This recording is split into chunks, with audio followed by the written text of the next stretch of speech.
Black people in the U.S. say they are voting like their lives depend on it. Early voter turnout in swing states, including Georgia and North Carolina, show participation from black voters is up at least 7% from the overall total in 2016. Well, this year's mobilization is on track to rival 2008, when historic levels of black voters turned out to help propel Barack Obama to the White House. This morning, we're joined by Higher Learning podcast host Lathan and political commentator Ameshia Cross. Welcome to Your Morning. Hey, how are you? I'm doing great. I'm so glad to have both of you with us this morning. Van, I'm going to start with you. We have seen the long lines. We've heard voters from those lines say this is the most important vote of their lifetime. Do you agree or disagree, and why? I agree. I agree because I think that a lot of people see the country as at a tipping point right now. A lot of vital institutions, a lot of things that we've come to measure ourselves by. A lot of people feel like have been compromised over the last 4 years. And even, on the other side of things, I think there are a lot of people who are still trying to build an identity for America that is representative of them. We've seen a very tumultuous year, obviously, with what happened with the unrest over George Floyd and situations like that. And people want to make sure that their voices are heard, so they're getting the vote out to try to make sure that happens. And it's good to see a motivated electorate. The apathy has doomed America to political instability for too long. Ameshia, what's at stake here? What are the issues that are driving this early surge we've seen so far by black voters? Well, several things. And to Van's point, I think that one of the major things is moving away from these white supremacist systems, not only in police brutality, but also what we've seen in healthcare, as well as the opportunities available for black people who live in cities as well as rural areas. When we're talking about economic development in the backdrop of a pandemic, we know that across this country, black people have been affected the most in terms of death and sickness related to the COVID-19 virus. I think that another issue is definitely looking at some of the changes that are necessary in terms of racial reconciliation. We have a president who ignores the fact that the Civil Rights Act needs to be reauthorized, ignores the fact that the Voting Rights Act needs to be reauthorized. And in so doing, he's also, him and the Republican Party are working their level best to ensure that they can shut black people out of voting. We're seeing this happen across several states. Texas, for instance, has had multiple court cases that have come up because of the Republican Party's use of removing not only polling places, but also we see all of the attacks on vote by mail as well. All of these things to try to hamper the black vote. So I think that it's very important that black people get out and vote, and that a lot of black individuals are taking this election very seriously because they know what's at stake. They know that this is an administration that has been moving to take us backwards. This is an administration that says make America great again. But what that means is an America that is only great for white males. And I think that we're seeing more and more people push back against that in full force. Van, this next question is for you. Picking up on Ameshia's comment here, the two candidates that America has to choose from are both rich white males, both of the age of 70. So for Joe Biden, is it enough for him just to not be Donald Trump? If the black vote does result in a Biden victory, what are the expectations of him? Well, in most years, it would not be enough. But in this year, it just might be enough. Listen, I am a political independent. I'm certainly a liberal, and those are the tenets that have sort of led my life. But I'm not wearing a uniform saying Joe Biden, Joe Biden, Joe Biden, Joe Biden. I do recognize, though, that Joe Biden and Kamala Harris will bring functional government back to the United States of America. I do recognize that. I have some issues with the candidate's record, but overall, I think that that's the right decision for America to make. Now, as far as I'm concerned, I think that really what black voters are looking for is some sense of normalcy so that we can begin our upward charge to being the type of citizens that we want to be. And I think that that's not going to happen as long as Donald Trump is the president.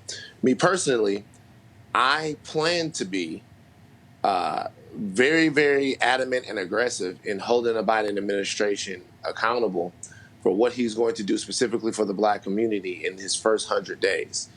There's a chance that the Democrats also flip the Senate. So you might see a completely blue government. And that could be refreshing in terms of what are actually going to be the substantive changes that the Democrats take if they win to not only heal America, but to answer the questions of a community that's been asking these same questions for decades and decades and decades. I will say this, that as enthusiastic as I am to vote for the Democrats in these upcoming elections, it is probably their last chance to really make inroads with the African American community. And I'm not saying that because of my personal beliefs. I'm saying that because there's been a political awakening that's happened here in the community over the last couple of years, to where people have really started to ask the questions of what have we ever gotten for our vote. Now, that's not to say that we've never gotten anything, because we have.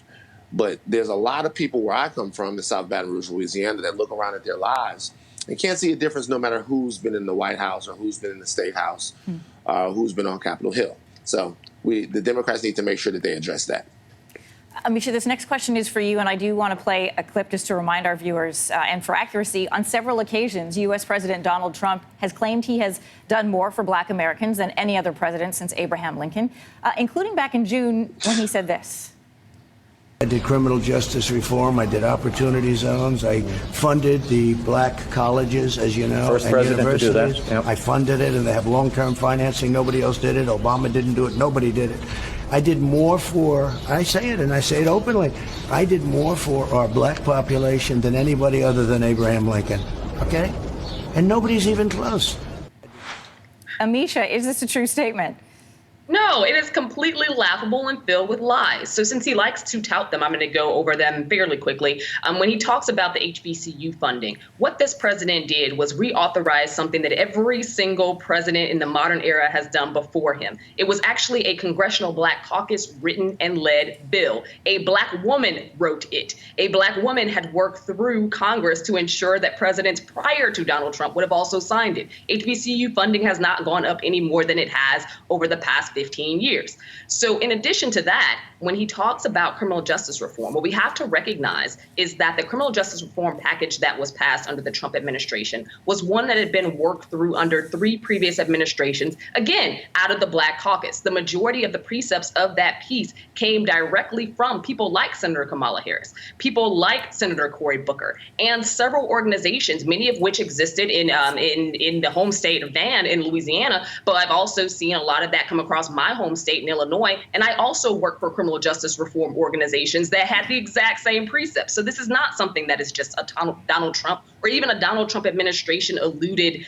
or created initiative or plan. This came out of state level work that was guided by African Americans who also work with Congressional Black Caucus members who made sure that this made it to the president's desk. Now, when we talk about a president who consistently says what he's done for Black people, he brought up opportunity zones. The only thing the opportunity zone funding has done out of this administration is make a lot of lobbyists rich, because it has not resulted in the building of homes. It has not resulted in the building of financial institutions in the Black community or sustainability across the Black community when it comes to economic development. Those businesses are not there. What we have seen in this administration over the past 4 years is more and more of those Black businesses shut down. So when I hear this president make those claims that are categorically false, it is upsetting that there are national media sources here in the United States that will cover this, and there isn't as much pushback as I think that there needs to be, because the Black community is not reflected in the statements that he makes. And it's frustrating to see, because he somewhat gets a pass at certain moments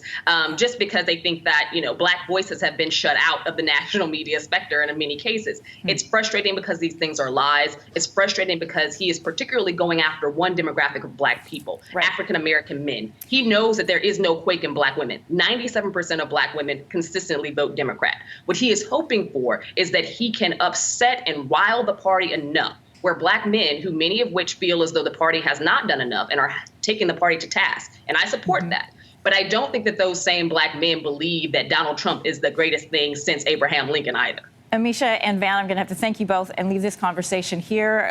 Less than 2 weeks to go until Election Day. Thank you so much for joining us here in Canada on your morning.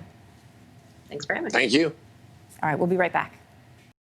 Thanks for watching. If you like this, be sure to subscribe here. And you can check out more Your Morning videos right here.